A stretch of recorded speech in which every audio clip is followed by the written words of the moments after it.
The night was moonless, and the sea seemed calm, yet fishermen avoided sailing out. They spoke of something lurking in Black Bay, something that should not exist. A siren whose song did not lure with love but brought death instead. Merrick was skeptical. He considered these tales mere superstition, so one night, he decided to prove them wrong.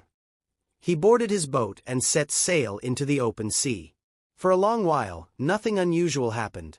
The water was still, and the wind barely stirred the sails. Then he heard the singing. The voice was hypnotic, soft, melancholic, and inhuman. It seemed to come from nowhere and everywhere at once. Merrick felt something tighten around his heart. He couldn't resist. He had to see who was singing. He looked into the dark waters and saw her. She was beautiful, yet her eyes were as lifeless as those of a drowned corpse. Her skin was the color of sea foam, and her long wet hair clung to her shoulders. Her lips moved slowly, singing a melody he could not understand. He didn't notice when his hands reached for the water. He didn't feel when something grabbed his wrists. He didn't have time to scream when an ice-cold hand pulled him below the surface. Merrick's boat was found the next morning, drifting on the calm sea. It was empty.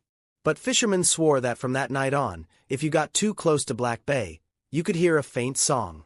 And if you listened too carefully, the sea would claim you too.